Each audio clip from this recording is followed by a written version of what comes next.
Oh, may king crab na ako. Dream come true. For sure, yung mga Janakis ko pagdating from school, matutuwa kasi nung nakarang araw pa sila tanong ng tanong kung dumating na. O, di ba? From frozen dagat of Nome, Alaska. From Pinay sa Alaska. Oo, ang sarap manalo. May king crab. Meron pang pasobra. 2 smoked salmon at 1 chili garlic. O, diba? Tignan nyo. Diba? Lang, nasi-share ko lang. So happy. Dream come true. O, diba? O, dati sa Pinas, nakapalo lang ako, diba? O, nakapalo lang, tas nakikitingin, naglalaway lang kami mag-iina. Tapos, may time na tinatag ko na lang sa anak ko kasi gustong-gusto nga niya magpabili Sa Pilipinas, ang mahal.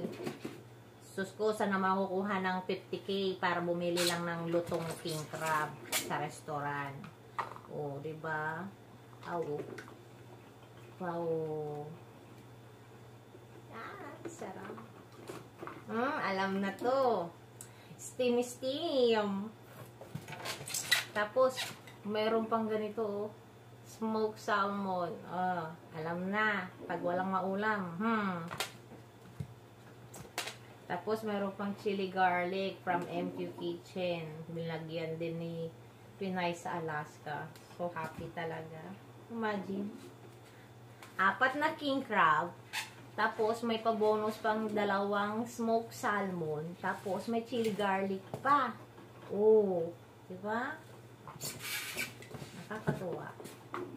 Tapos, meron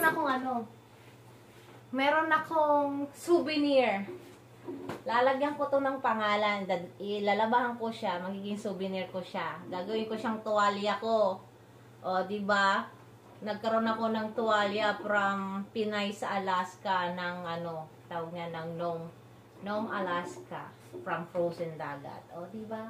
May amoy pa siya ng konting tawag niyan tubig alat ng frozen dagat. O, diba?